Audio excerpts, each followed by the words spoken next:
All right, so I'm back. We're three-handed now, and the guy who just got busted in fourth, Ace Jack versus Ace Queen, Ace Jack suited versus Ace Queen suited, four-handed. It's pretty tough to get away from in that situation. Guy hit his Jack, and he's a pretty big chip leader. Has more than half of the chips in play right now. All right, so you're probably just shoving all in here now. Queen 10 suited. If I was to make a standard raise, I'd be out of position. I only have like 13 big blinds here. So I decided just plow it in. Queen 10 suited against a random hand is going to play pretty well. King deuce suited. Decided to plow it in again. I think I'm just kind of playing, trying to really chip up and distance myself from this guy in third place. All right, so we all see a flop here. And he bets a third of the pot, and I decide to fold there. All right, so pocket queens, 3x raise. I guess I could have made a case for just calling the small blind, seeing if he'd have made a raise, and I maybe back raised him if he'd have raised, and just got all my money in. And queens is pretty strong, obviously heads up. So there's tons of hands in his range that he should get in. He should get in that I'm gonna have dominated. So, so this guy raises. I call in position with Queen Jack. I thought about betting at that with a gut shot and two overcards when he checked to me, and just going with the hand there.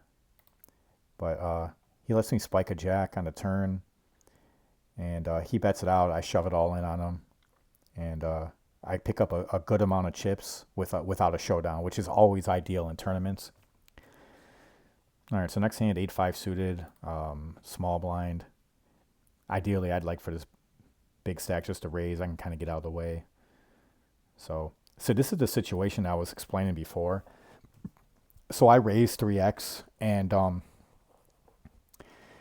the real reason why I did this is because this guy's playing so passive that I think I can kind of get away with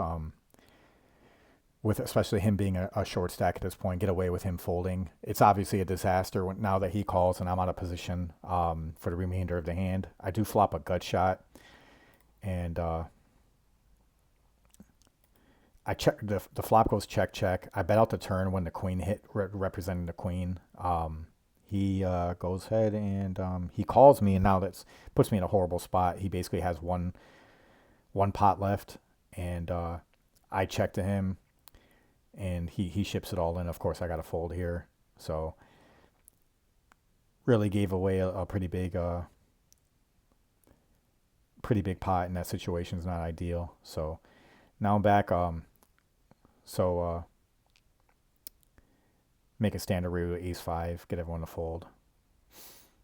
All right, so when you're in tournaments, this is the type of stuff you want to see. You want to see your other two players kind of going at it if they bust themselves out. Unless you're like the overwhelming big stack where you can really play a lot of hands and push these guys around. All right, so King 10 suited. Again, my options here are to make that standard raise and allow him to flat me like he did that last hand.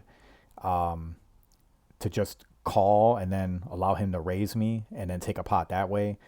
Or just to ship it all in with like 16 or 17 big blinds. And, the math on that's going to be fine as far as shipping heads up with King 10 suited. You're going to play fine against his random hands. So I think that's the best situation to do there. All right, so I make a standard raise, ace queen suited. I'd love for any one of them to shove all in on me. I would call in a second in that situation, three-handed. All right, so this is the hand I bust this guy out.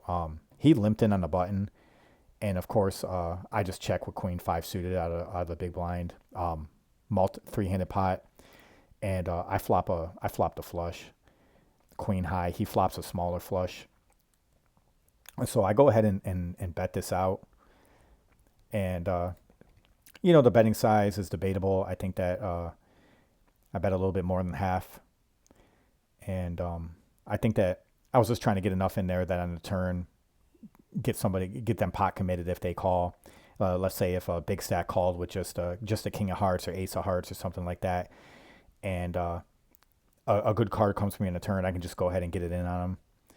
But so this guy raises me. Of course, I'm just going to ship it in that situation, and that was ideal. He had a lower flush than me, so that was almost exactly what I wanted.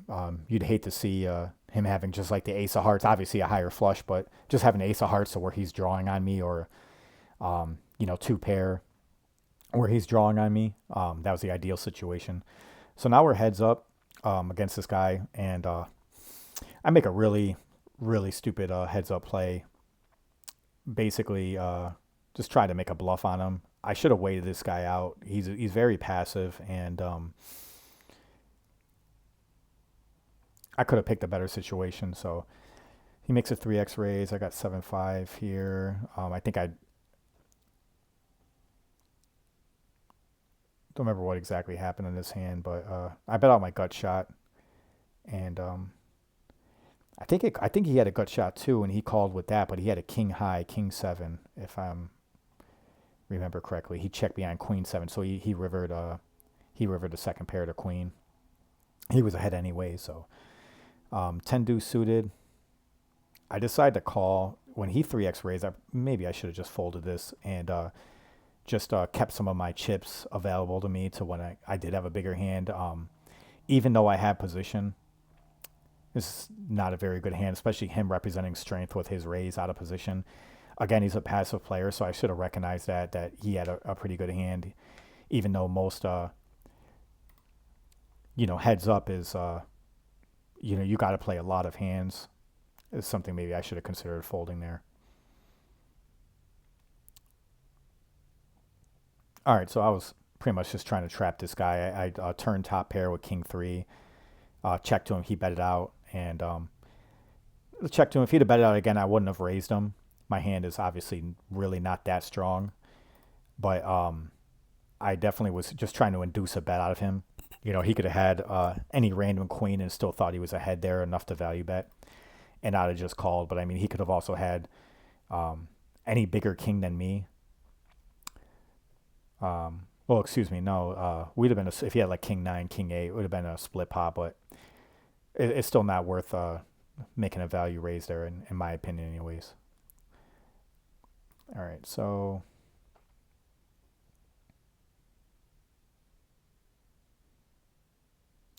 10-5. I just called I just called a button. He raises, and all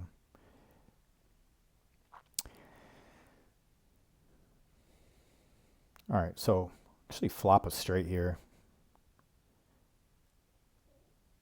So I shipped this in, I believe, make a drastic overbet. I don't know if this is the right player to not or not. Obviously, there's 4 to a straight on the board. If he had a 2-pair type hand, things like that, maybe I should just went small value. My hand is still very, very strong, and I decided just to ship it in, see if he'd make some sort of a hero call. Probably wasn't the smartest thing, but I was kind of running on fumes at this point, playing for like 7 hours leading up to this, so not making excuses, but it looks great when it works. But I probably should just went to value town on him here. All right, so 8-5 calling the button. So this is actually the hand I busted out on, and so he bets the flop. I consider that he might be on a flush draw, all the different things in his range.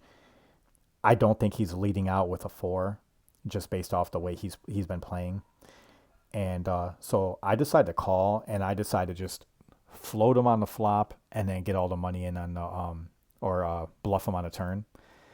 And sometimes when you draw up a plan in your head, if things go different, you should switch it up. And I think I just kind of, when he bet this strong, 89,000, I considered folding, but I decided to kind of run with my plan. So I raise to 208,000, and he calls me. So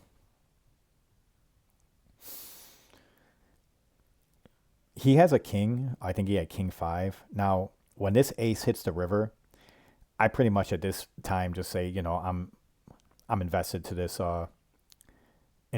bluff here. The ace is a scare card. It also brings the flush. When he checks it to me, now if he'd have bet it out, I would just run and fold. But he checks it to me, and I decide to just plow it all in and represent a hand that beats him. I would four, I river ace, river a flush. He ends up making a somewhat hero call with a king, and yeah, I don't know. I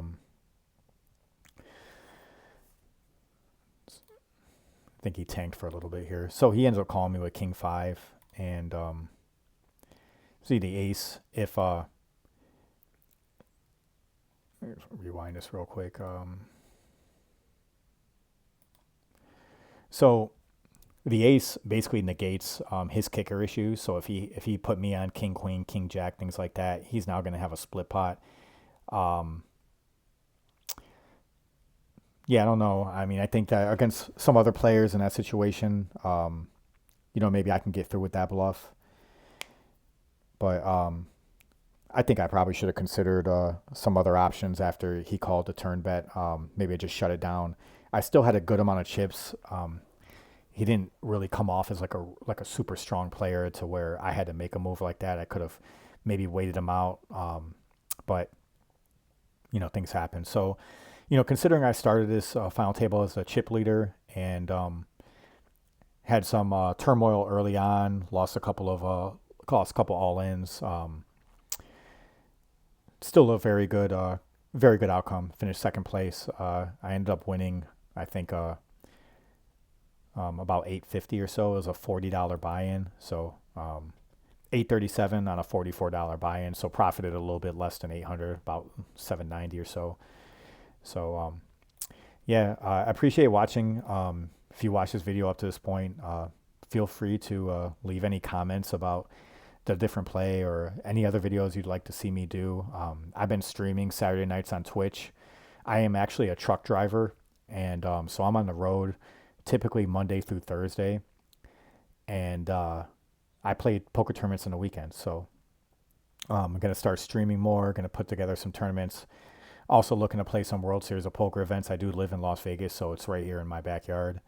And yeah, so pretty much new to YouTube and Twitch and streaming in general. I haven't played poker very seriously and competitive in really over like 15 years since Black Friday shut down Poker Stars and Full Tilt in the United States. So getting back into it on WSOP and pretty much enjoying just playing some small tournaments and making these videos. So appreciate it, and leave some comments.